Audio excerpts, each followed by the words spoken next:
S'agit-il d'un nouveau scandale dans le monde du foot? Le Qatar, vous le savez, doit accueillir la Coupe du Monde en 2022. Le choix avait surpris à l'époque, notamment en raison des températures caniculaires dans ce pays. Eh bien, nos confrères de France Football affirment que la décision aurait été arrangée en fait. Julien Benedetto. 2 décembre 2010, à la surprise générale, le Qatar obtient l'organisation du Mondial 2022. Un vote entaché de corruption selon France Football, qui propose même de réattribuer la compétition. Le billet hebdomadaire s'est procuré un mail interne écrit en mai 2011 par Jérôme Valk, secrétaire général de la FIFA. Ils ont acheté le Mondial 2022.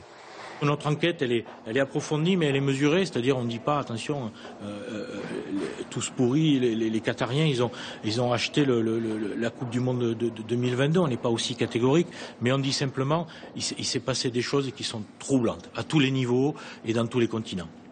Voici l'un de ces éléments troublants. 2 membres du comité exécutif de la FIFA, un Ivoirien et un Camerounais, auraient reçu 1,5 million de dollars chacun pour voter en faveur du Qatar. La fédération internationale est donc pointée du doigt. L'un de ses anciens membres, licencié en 2003 et cité par France Football, accuse.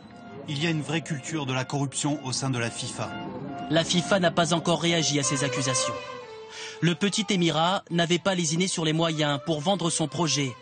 Zinedine Zidane aurait été payé 11 millions d'euros pour être l'ambassadeur de la candidature. Un lobbying massif jusqu'au sommet de l'État français. Alors le Qatar a-t-il abusé de sa puissance financière? Le comité d'organisation affirme avoir respecté la morale et l'éthique. Une enquête interne à la FIFA est en cours, menée par un ancien dirigeant d'Interpol.